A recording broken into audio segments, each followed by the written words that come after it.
ये पहेली तो सॉल्व हो गई कि रिक्वेस्ट किसने की थी या सीज फायर किसके कहने पर किया गया, ये तो आपने हमें क्लियर बता दिया। लेकिन अब मुअम्मा ये है कि इंडिया के लिए तो ये घाटे का सौदा हो गया कि उसे सीज फायर एक्सेप्ट करना पड़ा। फिर मुकेश अंबानी साहब पहुंच गए उधर डोनाल्ड ट्रंप से मिलने, और इधर नरेंद्र मोदी जी जब स्पीच करते हैं पाकिस्तान को तो धमकी देते हैं, लेकिन अमेरिकन प्रेसिडेंट का नाम तक नहीं लेते कि सालसी का उन्होंने क्या किया।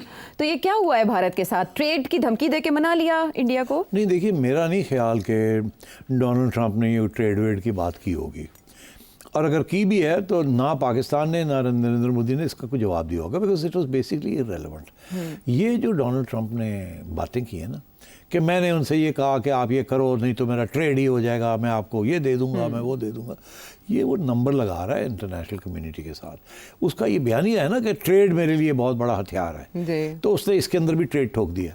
हालांकि मेरा अपना ख्याल है कि कोई ट्रेड वेड की बात नहीं हुई, वो अपनी तरफ से इसने कह दिया होगा, मगर उधर से कोई जवाब नहीं आया होगा कि हाँ हाँ आप हमारा ट्रेड खोल दें तो हम सीज फायर कर लेते हैं। ऐसे नहीं होता। वो ये बोलता क्या होगा, उन्होंने सुन ली होगी, हमने भी सुन ली होगी इंडियंस ने भी, आगे से जवाब नहीं दिया होगा, बिकॉज इन दोनों का इंटरेस्ट ट्रेड वेड की बात करना नहीं था। इनका इंटरेस्ट ये था कि अब सीज फायर हो जाए, दोनों का, हमारा भी यही था, उनका भी यही था कि सीज फायर हो जाए। तो जब उसने कहा कि जी अब सीज फायर कर दें और बात की होगी कि आई विल रिवॉर्ड यू, और इसको वो बातें बड़ी करता है ना, उसने बहुत सी बातें कर दी होंगी, तो इन्होंने फिर कहा होगा हाँ हाँ कर दें आप सीज फायर। अब उसने सारी क्रेडिट ले ली है कि मैंने ट्रेड को इस्तेमाल करके और सीज फायर कराया। हालांकि अमेरिका जब कहता है किसी को तो कुछ कहना नहीं पड़ता कि क्या लेना देना, अमेरिका है। अमेरिका ने इंडिया को कहा यार बस करो, इंडिया ने कहा अच्छा जी, पाकिस्तान ने कहा बस करो, अच्छा जी, दोनों ने कहा हम भी यही चाहते हैं बस करें। बेसिकली ये हुआ है। तो और ये वही डोनाल्ड ट्रंप ने जिसने शुरू में ये कहा हाँ 1500 साल पुराना है कजिया, खुद ही सॉल्व कर लेंगे, कर लेंगे आप हाँ। तो इन दी एंड आके सारी क्रेडिट ले गए। और मगर हमने तो शुक्रिया अदा भी कर दिया जी। इंडिया का प्रॉब्लम बना हुआ है ना, बिकॉज वो तो तस्लीम ही नहीं करते कि कोई बाहर का मुल्क आके उनकी इमदाद करे या मीडिएट करे। वो तो हमेशा यही कहते हैं कि हम इतने बड़े हैं कि हमें ज़रूरत नहीं किसी की बाहर की आने की।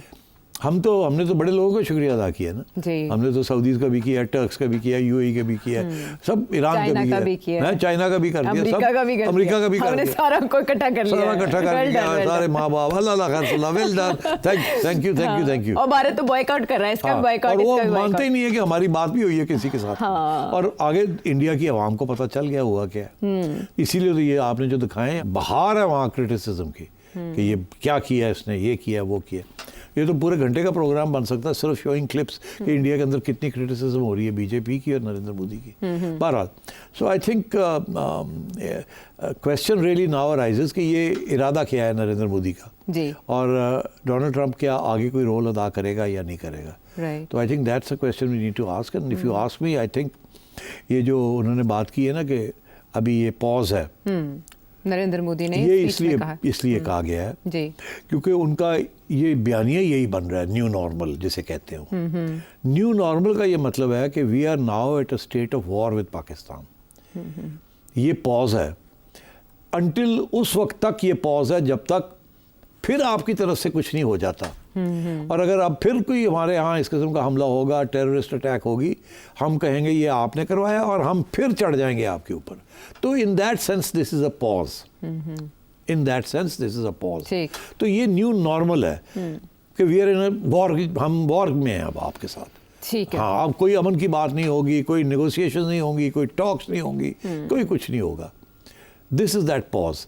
मगर इसमें यह भी है ना कि किसी स्टेज पे भी कोई फॉल्स फ्लैग ऑपरेशन करके इंडिया फिर हमला कर सकता है आप पे। और इसके अंदर आयशा जो दो मेन इश्यूज खड़े हो गए ना कि ये एस्केलेशन, पहले उरी में आपने सो कॉल्ड स्ट्रेटेजिक स्ट्राइक्स की थी, जैसे आपको 1-2 किलोमीटर पाकिस्तान क्रॉस करके अंदर आ गए, आपने ठाठू करके भगत वापस चले गए, शोरा जी हमने स्ट्रेटेजिक स्ट्राइक्स कर दी। उसके बाद 19 में आपने जहाज़ भेजे बालाकोट और बम फेंके वापस आ गए। तो ऊंचा कर दिया ना conflict, from across the border 1-2 unit चले गए, 3 यूनिट चले गए, फिर वापस आ गए, फिर आप गए वहाँ अंदर पाकिस्तान के अंदर डीप वापस करके आ गए। फिर अगली स्टेज पे उन्होंने अब ये किया इन द होप कि हमने देखो मिसाइल मार दिए in the heart of Pakistan, Punjab के अंदर, लाहौर में, सिंध में भी, हर जगह पे हमने मार दिया, बलूचिस्तान में भी मार दिया। तो ये एस्केलेट करते जा रहे हैं और ये नॉर्मल ये इस्टेब्लिश करते जा रहे हैं कि जब भी कोई ना कोई इस किस्म की अटैक होगी, सो कॉल्ड टेररिस्ट अटैक, हम जाएंगे ऊपर। ठीक, हमारी तरफ से जो रिस्पांस है वो ये है कि जब भी आप जाएंगे, जिस लेवल पे भी आप जाएंगे, हम लेवल पे उस लेवल पे आपको काउंटर करेंगे। ये इस्टेब्लिश हो गया अब दोनों की जगह। आप जाएंगे ऊपर, हम वहाँ जाके आपको रोकेंगे। अच्छा, जो लोग डर रहे हैं ना कि जब इंडिया इधर जाता है, देखे ना, अब उन्होंने मिसाइलें मार दी, जहाज़ ले आए, बड़ा कुछ हो गया ना। अब इसके बाद क्या रह गया? अब लैंड फोर्सेस जो हैं वो सारी बॉर्डर के ऊपर तो ठाठू चल ही रही है जी, LOC पे चल रही है। अब वो हो सकता है कि फिर पहले उन्होंने 6-7 मिसाइल मारे थे, अगली दफ़ा वो 10 मिसाइल मार देंगे, 20 मिसाइल मार देंगे, अगली दफ़ा वो और भी ज़्यादा हमला करेंगे आपके ऊपर। तो अगर ऐसे होगा तो हम भी करेंगे। तो ये बढ़ता जाएगा ना, ये उस वक्त तक बढ़ेगा जब तक हम फिर न्यूक्लियर कमांड अथॉरिटी की बात करेंगे। बिकॉज देखिए, ये जो इंडिया कहता है ना कि पाकिस्तान हमें न्यूक्लियर ब्लैकमेल कर रहा है, ये उन्होंने अपनी स्पीच में कहा, नरेंद्र मोदी हर दफ़ा सारे कह रहे हैं कि we will not be blackmailed. Pakistan हमें धमकी देता है, ब्लैकमेल देता है कि न्यूक्लियर वेपन हम निकाल लेंगे। पाकिस्तान ब्लैकमेल नहीं कर रहा। सारा डिटेरेंस जिसे कहते हैं ना, उसका कॉन्सेप्ट ही है। न्यूक्लियर हथियार लिया ही इसलिए एज अ डिटेरेंस कि आपको रोकने के लिए कि आप हमारे पे हमला ना करें। This is not blackmail, this is deterrence. तो फर्क है बिटवीन ब्लैकमेल एंड डिटेरेंस। ठीक, तो आप अगर करेंगे तो we will deter you. Deter से मतलब ये है कि वी विल कन्फ्रंट यू। ठीक, और वो अगर बढ़ता जाएगा तो जाहिर है हमारा आखिरी वेपन जो है वो तो न्यूक्लियर ही है। तो this is not blackmail, this is deterrence. और इंडिया के ऊपर बात बनती है कि एस्केलेशन लैडर जो है वो इंडिया बढ़ाता जा रहा है। सो आई थिंक यहाँ जो कन्फ्यूजन हो रही है 2-3 चीज़ों के ऊपर मैं देख रहा हूँ। पहली बात तो ये है कि लोग डिस्कस नहीं कर रहे कि ये फॉल्स फ्लैग ऑपरेशन था या नहीं था, और ये एक्सक्यूज़ था या नहीं था। उसको सारे जो बात कर रहे हैं, इंडिया वाले भी और गोरे भी और हमारे लोग भी, इसको नहीं चैलेंज कर रहे कि भाई एविडेंस आपने प्रेजेंट नहीं की और आपने हमला कर दिया। और हम तो ये समझते हैं आपने खुद करवाया। इसके ऊपर तवज्जो नहीं दी जा रही क्योंकि सारी जो हमारे पास इंफॉर्मेशन है कि इनके पास तो एविडेंस ही कोई नहीं जी। तो अगर ऐसे इन्होंने हमले करने शुरू कर देना तो अगली दफ़ा इससे भी बड़ा हमला कर देंगे, कहीं ठा करा के अपने 2 सोल्जर्स मरवा के कहेंगे जी ये पाकिस्तान ने करवाया। तो ये तो कोई बात नहीं है ना जी। तो इसका ये मतलब है कि बलूचिस्तान हो रहा है, ये जो TTP कर रही है, ठीक है ना, तो वो हम ये कहें कि ये इंडिया करवा रहा है और हम भी हमले करने शुरू कर दें, ऐसे ही है ना। तो फिर तो this will not go anywhere. तो इसलिए this is hardly an excuse. तो आई थिंक अभी तो शायद शॉर्ट टर्म में ना करें, अभी तो वो असेस करेंगे हमारी गलतियां क्या हुई, एयरफोर्स की कमजोरियां क्या थी एंड सो ऑन। अभी तो ये देखेंगे अपना, फिर करेंगे ज़रूर किसी न किसी स्टेज पे। नरेंद्र मोदी ने अपना रेपुटेशन को ठीक करने की कोशिश करनी है। कोशिश उसकी ये थी कि शो करे कि कामयाब हो गया।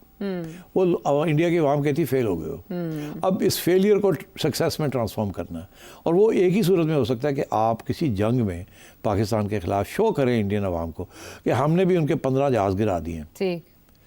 अगर आप हमारे 4 या 5 जहाज़ गिरा देते हैं ना, हम जो मर्जी कहते रहें कि हमने 10 गिराए हैं, इंडिया की आवाम बड़ी खुश हो जाएगी। अब भी इंडिया की आवाम को पता है कि उनके 5 या 6 गिर गए, तो इंटरनेशनली रिपोर्ट हुआ, सारा कुछ हो गया, और हमने आप एविडेंस भी दे दी है। और आहिस्ता आहिस्ता बैठे और भी एविडेंस हम दे देंगे, ये भी मैं आपको बता दूं। अच्छा। और भी मिल जाएगी और दुनिया मान लेगी इस बात को। इसको उन्होंने अब चैलेंज करके अपना नया बयानिया बनाना। और सीज फायर अमेरिका ने करवाया, रेफरी की मौजूदगी में, फिर भी इंडिया ऐसी हरकत करेगा?